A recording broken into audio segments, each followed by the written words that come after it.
Mark Allen is recognized as one of triathlon's all-time greats, having captured 6 Ironman World Championship titles between 1989 and 1995. His final victory came at age 37, when he was the oldest champion in the event's history. Allen also excelled at Olympic distance racing, winning the first ever ITU World Championship in 1989, while also winning the Nice Triathlon 10 times.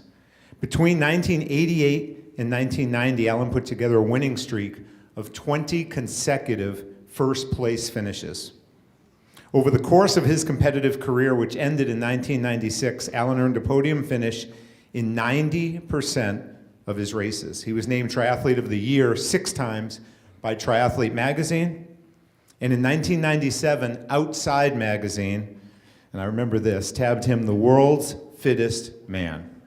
He currently coaches athletes in over 50 countries through markallenonline.com and is an award-winning author for the book he co-authored with Brent Secunda titled Fit Soul, Fit Body, 9 Keys to a Healthier, Happier You. Please welcome Mark Allen.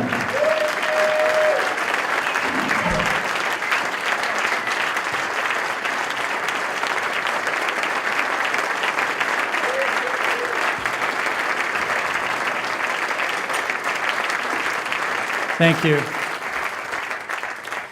Well, this truly is an honor. There's a lot of people that I have not seen for many years. You all have many more wrinkles than last time I saw all of you, as I do. And I was wondering about the hair, too. I'm glad you asked the question. But the inductees this year, it's truly an amazing class. Myself, Scott Tinley, and Scott Molina, we had some incredible years together, and a lot of people have commented on the inspiration that we provided them, but I am especially honored to be inducted with Sally Edwards, because I think a lot of what we did were inspiring people in the sport who already had a foothold in what they were doing. They were doing some racing, and they would come up and say, I saw you winning this race or that race, and it really inspired me to be my best and to do even better at Ironman. Well, those people were already on the way. Sally's out there. She's taking people that don't even know if they can swim or they can bike or they can run. And she's plugging that battery pack into their life and getting them moving and getting them out there. So, Sally, congratulations, and it's a true honor to be inducted with you this year. We got being inducted this year. I don't know how it was in past years, but it was kind of a good news, bad news thing, because I got a call and an email saying that I was inducted, which I was extremely honored to hear about. But then about a week later, they gave me a task. They said, we need to put together a little media presentation, and we need a bunch of slides, and we need you to pick a song to go with it. And I'm thinking, oh, geez, it's got to represent everything that I'm about. And so I'm flipping through my iTunes library, and Led Zeppelin, no. Eric Clapton, doesn't cut it. Stephen Stills, Mavis Staples. I couldn't come up with it. And then finally, the song popped out, and it was sung by at least 400-pound Hawaiian singer Izzy, certainly not a triathlete, but that song really holds or embodies everything that was important to me and that came out of the sport for me.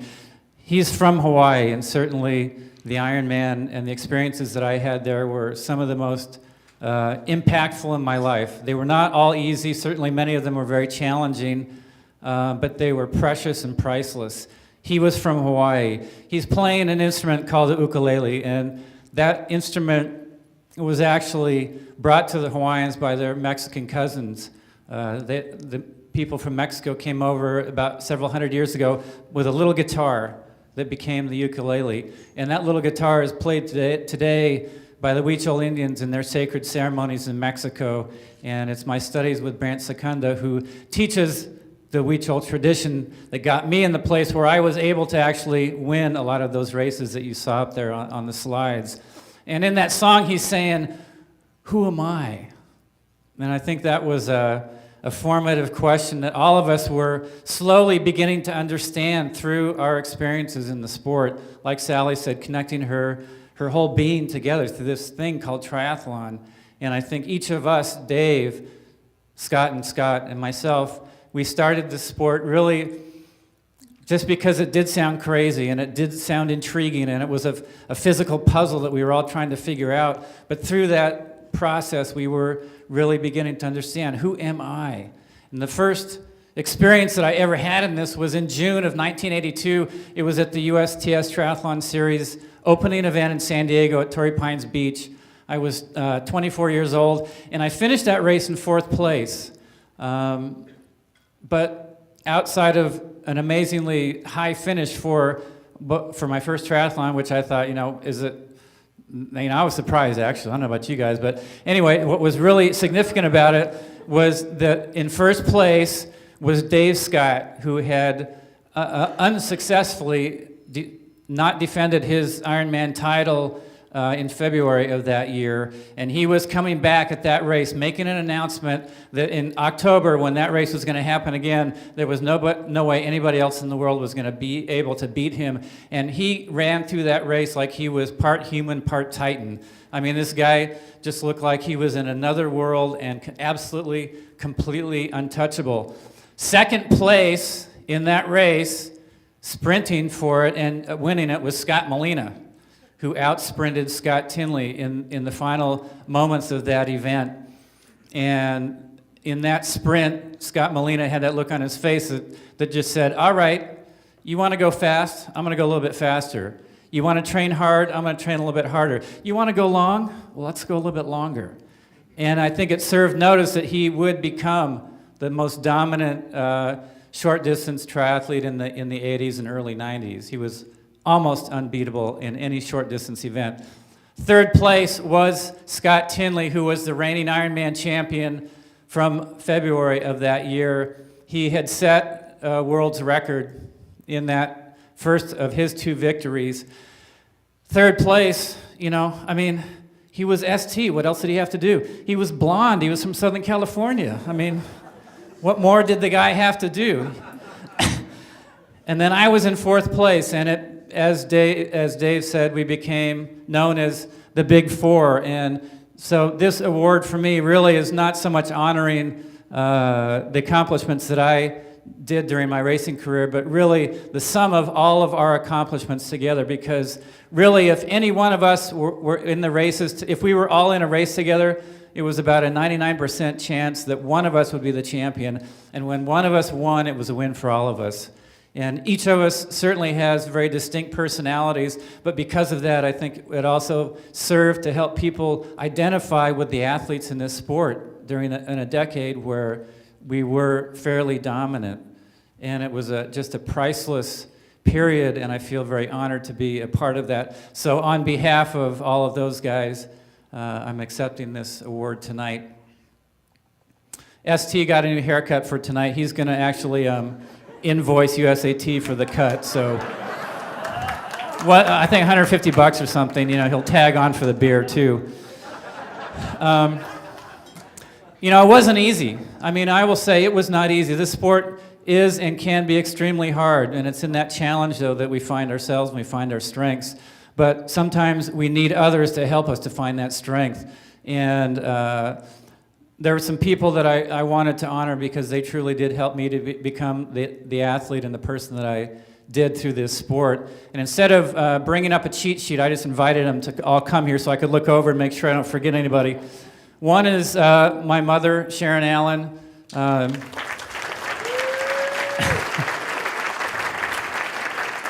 Without her, I wouldn't be here.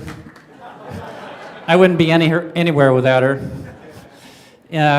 She was at every one of my Ironman races, and in the first 6 attempts, as many of you know, I didn't win. And in fact, I had some events and finishes where it was actually fairly devastating. And I would cross the finish line, and even when you win at Ironman, you kind of look like you're in pretty bad shape. Well, when you don't win and you think you can, you look really crappy. And you're hobbling along and go back to the condo, and mothers have that maternal instinct where they want to take care of their children and their offspring. And so she would come up and she'd go, "Do you think this sport's good for you?" And I would say, yeah, of course it is. And 1987 was the hardest time to say that because that year I ended up in the hospital with internal bleeding. And so, she's at my bedside and I'm bleeding, wondering how this is going to stop. And she's asking me, do you think this sport's good for you? And I bullshitted her and I said, oh, yeah, it's great. Do you have a cork? It was really bad. But she said, you know yourself. If it's important, keep going. And so it was that support that got me back in 1989 to have the race that Dave and I did, which I'll talk about in a moment. So thank you, Mom. Charlie Graves is here from Park City, Utah. He was my business manager back in the day, and he negotiated a lot of financial dealings. It just enabled me to have the space to really put my efforts into trying to become the best person and the best athlete that I could. And he's sitting next to Keith Peters, who worked for Nike for many years and started working for me or on my behalf and in championing my cause within Nike. And the two of them actually had the toughest job in the world because on race morning in Hawaii, I stayed at a condo that was about 6 miles from the swim start, and they had the job of taking me to the swim start. And so the two of them would sit in the front seat, and I would sit in the back seat, and one time they tried to talk to me. And I gave them the icy grip stare, and both of them froze and slowly turned around, and never after that did they ever look in the back seat. Never once did they ask me, how you doing? How you feeling? You gonna win today? Because they knew the best they would get would be a grunt. And it was very, very, very stressful for them. But for me, it was the most peaceful 6 miles that I could ever have because I had someone driving me and a sentinel on the other side, and both of them are such great friends that I could just feel the depth of the support that they had for me, and I knew that no matter what happened, by the end of that day, that they would still be there for me. So thank you, both of you. Keith and Charlie. Mike Rubano is also here. He's a close friend. I met him in 1982. He is a massage therapist, and Mike probably knew me better than anybody during that period, and he helped to smooth out the rough edges of my life. Like everybody, I had a lot of challenges both in my racing and, some days things just aren't going the way you hope, but I knew that I could get on that massage table, and an hour later when I got off, everything would be perfect and in place. And without Mike's support and energy, I don't think I would have retired the sport healthy with everything moving like it still does. So thank you, Mike. There's somebody else here that, in his own way, he probably does not know how he helped me, but it's my son, Matt. He's 18 now. He was born about a month after my fifth Ironman title in 1993. 1994, so he wasn't there. Well, he was there, but he wasn't out. He was kind of hiding. So in 1994, I did not race the Ironman, and so there was one reason, or there were two reasons, but one of the big reasons that I wanted to come back to Hawaii in 1995 was that I wanted Matt's to just be around that racing energy where I was out there, I was doing the best thing that I could do and putting out the best that I could so that he could, he was about 2 years old, he may not remember, but at least he would hopefully be able to just absorb the immensity and the intensity and the triumph of that day. And of course in my brain I'm thinking I'm going to go there and win on his behalf, but when I came off the bike I was 13 and a half minutes behind a 24-year-old German soldier named Thomas Hellriegel, and that wasn't so good.